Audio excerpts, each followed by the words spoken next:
오늘 소개해드릴 책은 부동산 투자의 정석이라는 책이고요.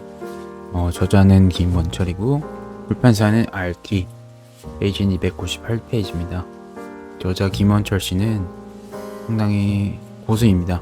부동산 투자계에서도 상당히 알려지신 분이고 아파트 투자뿐만 아니라 상가 투자, 재건축 투자, 오피스텔 투자 안 해보신 투자가 없을 정도로 다양한 경험을 가지고 계시고 책에서도 후반부에 각종 부동산에 대한 투자법에 대해서 설명을 하고 있습니다. 혹시라도 부동산에 관심이 있으시거나 부동산 투자로 돈을 조금 벌어보고 싶으신 분 또는 부동산 투자를 해서 나는 돈을 잃기 싫다 그러신 분도 이 책을 한번은 읽어보시는 게 좋을 것 같습니다. 자, 서론부터 들어가 보겠습니다. 성공한 투자자들의 성공담은 때론 위험하다. 똑같은 성공을 이뤄내려면 그만큼 특별해야 하기 때문이다. 상황이 특별해야 하고 시점이 특별해야 하며 능력과 열정이 특별해야 한다. 보통의 사람들은 결코 따라할 수 없는 것들이다. 저자는 묻고 있습니다. 과연 그럴까? 부동산 투자를 하려면 정말 특별해야 하는 걸까? 그렇다면 평범한 사람들은 성공하지 못한다는 말인가? 아니다.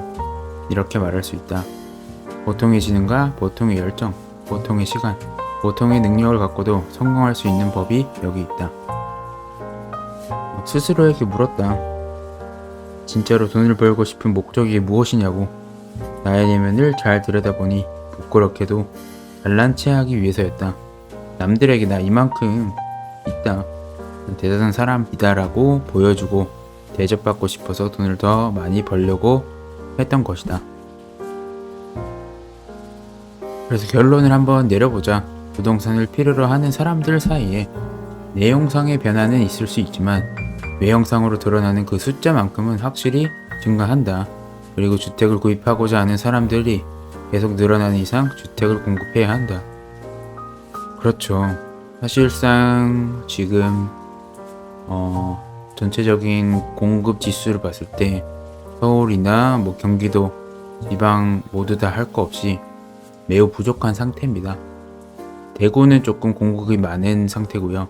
그 외의 지방들은 정말 공급이 없어서 아마 가격이 계속 올라가지 않을까 생각이 듭니다. 페이지 61쪽. 5년이나 10년 후에도 3천만 원으로 매입할 수 있는 부동산이 있을까?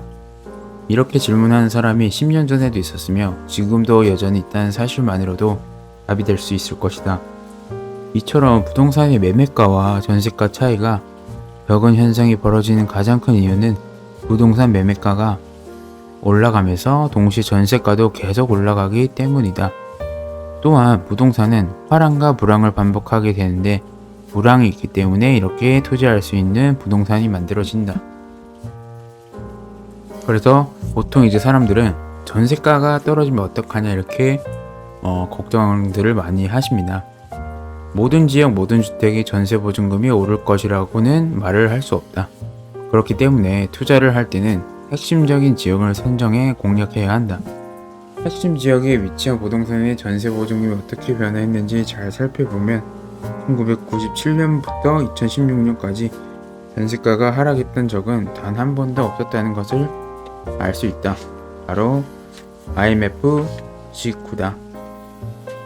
타자는 부동산 투자가 그렇게 생각만큼 어렵지는 않은데 왜 사람들이 잘 못하냐에 대해서 한번 이유를 들어서 설명을 해보고 있습니다. 첫 번째는 부동산 화랑기에는 더 높은 수익처에 눈길이 간다. 평범한 사람들이 부동산에 관심을 갖기 시작하는 때는 부동산 화랑기다. 불황기에 관심을 가져야 높은 수익을 얻을 수 있지만 대부분의 사람들은 그렇게 하질 못한다. 그런데 부동산 화랑기에는 전세 레버리지 투자가 관심 밖으로 밀려난다. 단순히 재미없는 정도가 아니다. 다른 투자처에서도 재미를 보지 못한다면 오히려 관심을 가질 수 있을 텐데 한쪽에서는 아주 재미있는 일들이 펼쳐진다. 그렇죠. 주식이나 비트코인도 장난이 아니었기 때문에 이쪽에서 이제 한창 재미를 본다는 소리가 들리면 부동산 투자하시는 분들은 흔들릴 수밖에 없겠죠. 그러니 당연히 이러한 투자를 시도하기가 대단히 힘들어진다. 둘째, 부동산 불황기에는 확신이 사라진다. 부동산 불황기가 되면 사람들은 부동산에 대한 관심을 끊습니다. 그렇죠. 지금 어떻게 될지는 모르겠지만 확실히 너무 가격이 많이 올랐기 때문에 가격이 내려가지 않을까 하는데, 이제 슬슬 이제 부동산 투자 공부를 하시던 분들도 관심이 줄어들고 있는 것을 볼 수 있습니다. 부동산으로 돈 버는 시대는 끝났다 라는 확신이 광범위하게 퍼진다는 의미다. 유명한 전문가들을 비롯해 대다수의 사람들이 부동산 투자로 돈을 벌 수 있는 시대가 끝났다고 이야기하는데, 나 혼자만 아니라고 버티는 것이 쉬울 것 같은가? 절대 그렇지 않다. 대중의 생각을 거스르는 일은 언제나 힘들다. 셋째, 전세보증금 상승분으로 회수된 자금을 헛되어 쓴다. 전세 레버리지 투자법은 핵심은 어느 정도 자산의 규모가 형성되기 전까지 수익금으로 무조건 재투자를 해야 한다. 이것이 성공의 관건이다. 우리의 목적이 부자가 되는 것 자체는 아닐 것이다. 돈은 결국 쓰기 위해서 버는 것이다. 그래서 언젠가는 쓸 것이다. 다만 너무 일찍부터 써서는 안 된다. 충분히 써도 부족함이 없는 시스템을 만드는 것이 우선이다.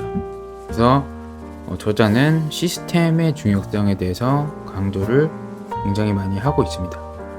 넷째, 4년 이상 부동산 시장에 관심을 갖는 건 쉽지 않다. 내가 투자자들에게 당부하는 건 일단 4년 동안만 투자하라는 것이다. 조금 길어지면 6년이다. 꼭 이 기간만 투자하라는 뜻으로 말을 하는 것은 아니다. 이 기간 동안만 잘 참고 투자해서 성공하고 나면은 그 다음부터는 투자하지 말라고 해도 투자하게 되어 있다. 성공의 경험이 쌓이고 이로써 투자의 재미도 알게 되고 시간이 지날수록 자금까지 쌓이게 되면 이제 더욱 탄력을 받죠. 이것이 바로 4에서 6년 투자 기간을 버텨야 하는 이유다. 그럼에도 막상 이 결코 길지 않은 시간을 견디며 투자한다는 것은 생각보다 쉽지 않다. 그렇죠. 정말 쉽지 않죠. 그래서 화자가 마지막으로 해주고 싶어하는 말은 투자는 마라톤과 같은 것이다. 초반에 화끈하게 뛰기보다는 오래 달릴 생각을 해야 된다. 전세보증금 상승분으로 재투자하는 방법을 보라. 그저 1년에 한 채씩 매입하는 것이다. 1년에 한 채의 부동산을 마련하기 위해 1년 내내 관련된 공부를 하기는 쉽지가 않다.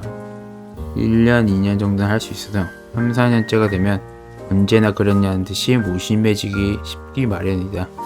일반 투자자들은 너무 뜨겁거나 너무 차갑다. 물론 이러한 방식의 투자를 통해 부동산의 매매가나 전세가가 화끈하게 오르진 않는다. 만약 가격이 쏠쏠하게 뛰어오른다면 재미가 있어서라도 관심을 유지할 것이다. 그런데 돈이 화끈하게 나오는 것도 아니고 가격이 화끈하게 오르는 것도 아니다 보니 희생하면서 공부한 만큼 효과가 없다는 회의감이 생겨 점점 관심을 잃게 된다. 전세 레버리지 투자가 재밌어지는 순간은 5년 혹은 7년 이후부터다. 그 기간 동안 관심을 꾸준히 갖느냐 아니냐에 따라 일반 투자자와 현명한 투자자의 운명이 갈린다. 이상 투자를 하는데 왜 부동산 투자가 성공하기 어렵나에 대해서 설명을 했고요. 뒤에서는 이제 부동산 투자가 어려운 이유와 화자가 추천하는 전세 레버리지 투자법에 대해서 왜 이런 투자법이 강한지 안전한지에 대해서 다음의 영상에 한번 찍어보도록 하겠습니다.